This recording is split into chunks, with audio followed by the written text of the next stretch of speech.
YSR Congress party కార్యాలయంలో ఆ party నేత గట్టు రామచంద్రరావు మీడియాతో మాట్లాడుతున్నారు. ఇప్పుడు అలా చూద్దాం. చేసిన పరిస్థితి కనపడతా ఉన్నది.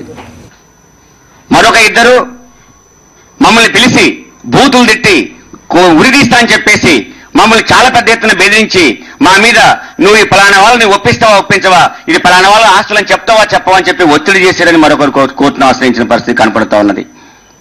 అన్నిటికంటే ముందు ఒక లాయరు స్పందించి, రామకృష్ణ అని ఒక లాయర్ స్పందించి హైకోర్టును ఆశ్రయించిన తీరు చూస్తూ ఉంటే మరింత లక్ష్మణ్ గారి యొక్క విషయం ఏంటో బయటకు వస్తా ఉన్నది.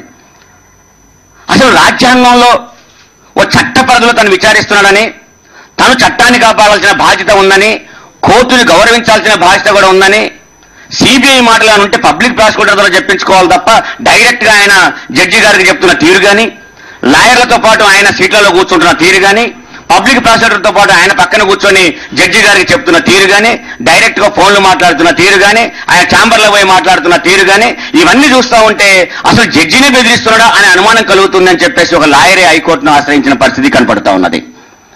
ఇంతటి ఘోరంగా రాష్ట్ర ప్రజలు గమనిస్తున్నప్పటికీ ఎందుకని తన ప్రత్యేకమైన ఎజెండాని అమలు చేస్తా ఉన్నాడు? తాను విచారణ జరుపుతున్నట్టుగా, జగన్ గారి విషయంలో ఏదో బయటపడుతుందన్నట్టుగా, ఇక రేపు ఎల్లుండి అరెస్ట్ చేస్తారన్నట్టుగా ఒక ప్రత్యేకమైన మీడియా ప్రచారం చేస్తా ఉంటే ఆ మీడియా ప్రతినిధులు జేడీ లక్ష్మణ్ గారు ఏమంటే రూమ్ లో నుంచి బయటకు ఎలా వస్తారు అనే విషయాన్ని తెలపాల్సిన అవసరం ఉన్నది. ఎక్కడ దాగి ఉన్నది కుట్ర? ఇది ఖచ్చితంగా సిబిఐ అధిష్టానం, కాంగ్రెస్ పార్టీ అధిష్టానం చెప్పు చేతుల్లో తెలుగుదేశం పార్టీ ఒక పత్రిక నడిపిస్తున్న సమాచారంతో తన సొంత ఎజెండాను అమలు చేస్తా ఉన్నది. ఇది సిబిఐ దీని మీద కనుక మార్చుకోకపోతే సిబిఐ స్పష్టంగా ఒక పక్షపాత ధోరణితో ఒక వ్యక్తిని ఇరికించడం కోసం ప్రయత్నం చేస్తా ఉన్నది తప్ప ఒక విషయాన్ని బయటకు తీయడం కోసం, హైకోర్టు ఆదేశాన్ని అమలు చేయడం కోసం కాకుండా హైకోర్టుని ధిక్కరించి, హైకోర్టు ఆదేశాన్ని వక్రీకరించి వారి కోర్టుని ధిక్కరించిన పొజిషన్కి ఇలా సిబిఐ వెళ్తున్నదనే విషయాన్ని కూడా మన దృష్టికి అర్థమవుతా ఉన్నది. దీనివల్ల సుప్రీంకోర్టు ఏదైతే డైరెక్షన్ ఇచ్చిందో ఆ 26 జీవోల మీద ఎందుకని విచారణ జరిపించలేదని, ఆ 26 జీవోలను ఎందుకు పట్టించుకోలేదని, ఆ జీవోలు ఇచ్చిన వాళ్ళని ఎందుకు పట్టించుకోలేదని స్పష్టంగా సుప్రీంకోర్టు నోటీసులు జారీ చేసిందాక సిబిఐ ఏం చేసిందో సిబిఐ చెప్పాల్సిన అవసరం ఉన్నది. సిబిఐ ఏ విధంగానైతే ప్రభుత్వం దగ్గరికి పోకుండా, మంత్రుల దగ్గరికి పోకుండా చంద్రబాబు నాయుడు గారి విషయంలోనైతే విచారాన్ని లేట్ చేస్తూ పైకోర్టుకు పోవడానికి అవకాశం ఇచ్చి చివరికి ఎంఆర్ ప్రాపర్టీస్ విషయంలో విచారిస్తున్నాం మేము, రాజశేఖర రెడ్డి గారి కంటే ముందు కాలాన్ని కూడా విచారిస్తున్నామని చెప్పి సుప్రీంకోర్టులో చెప్పొచ్చి ఇక్కడ అసలు చంద్రబాబు నాయుడు మీద విచారణ ఉందా లేదా అన్నట్టుగా అసలు విచారణ లేదు అని చెప్పేసి ప్రజలు నమ్మే విధంగా ఆయన స్పందిస్తున్న తీరు కనపడుతా ఉంది. ఇది ఖచ్చితంగా పక్షపాత ధోరణితో సిబిఐ ఇవాళ చేస్తా ఉన్నది. దీన్ని మార్చుకోవాల్సిన అవసరం ఉన్నది.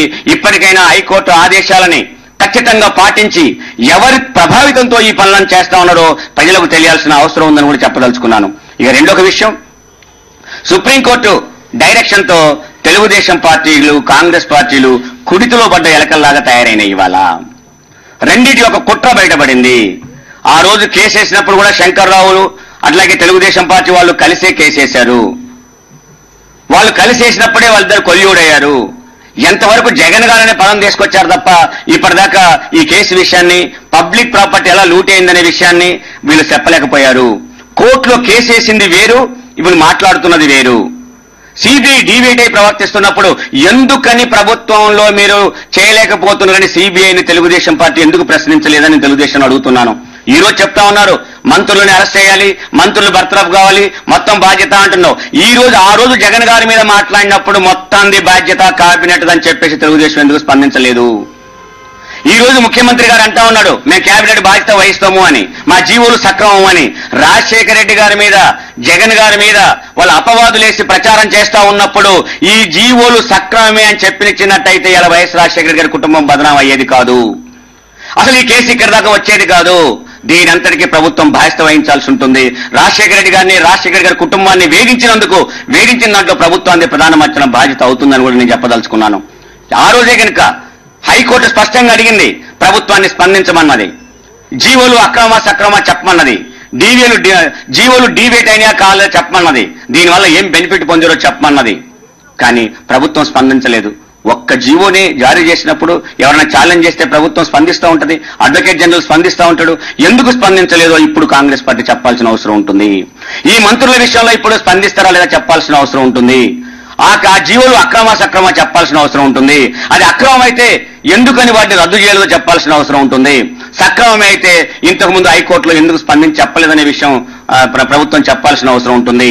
ఇదంతా కాంగ్రెస్ టీడీపీలో ఆడుతున్న మరో కొత్త డ్రామా. కలిసి కుట్రలు పన్నాయి. విషయం తెలిసి ఇవాళ ప్రభుత్వం మేరకు చుట్టుకునేసరికి క్రమేపీ మళ్ళీ కిందికి పోయి చంద్రబాబు నాయుడు కూడా మెడకు కూడా చుట్టుకుంటామేమో అని తెలిసి ఇద్దరు కలిసి వేరు అన్నట్టుగా కలబడ్డట్టుగా నటిస్తా ఉన్నారు. సస్పెండ్ చేయాలని ఈయన, ఎదుర్కొంటున్న ఆయన. వీళ్ళు కొత్త డ్రామా మొదలు పెట్టారు. కొత్త డ్రామా ప్రజల దగ్గర తీసుకుపోతా ఉన్నారు. ప్రజల్ని మరొక్కసారి మోసం చేయడానికి రెండు పార్టీలు ప్రయత్నం చేస్తా ఉన్నాయి.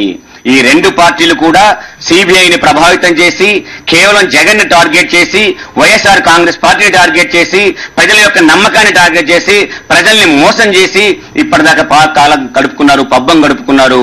ఇప్పటికైనా స్పష్టంగా మీరు కేసు వేసినప్పుడు ఆ కేసులో ఏం చెప్పారో, చీఫ్ సెక్రటరీని ఏ విధంగానైతే నెంబర్ 1 గా పెట్టేసి ఏ విధంగా మీరు చెప్పుకుంటూ వచ్చారో ఆ మంత్రుల పేరు మాత్రం రాయలేదు. ఆ తెలుగుదేశం పార్టీ ఎందుకు మంత్రుల పేరు రాయలేదు, ఆ మంత్రులకు మీకున్న సంబంధాలు ఏంటో స్పష్టంగా తెలుగుదేశం పార్టీ కూడా చెప్పాల్సిన అవసరం ఉంటుంది. కాంగ్రెస్ పార్టీ తెలుగుదేశం పార్టీ పన్నిన కుట్ర ఇవాళ సుప్రీంకోర్టు డైరెక్షన్ తో ప్రజలకు అర్థమవుతా ఉన్నది. ఇప్పటికైనా నిజం ఒప్పుకొని రాజశేఖర రెడ్డి గారి కుటుంబానికి క్షమాపణ చెప్పాల్సిన అవసరం ఈ రెండు పార్టీలకు ఉంటుందని కూడా నేను డిమాండ్ చేస్తా ఉన్నాను.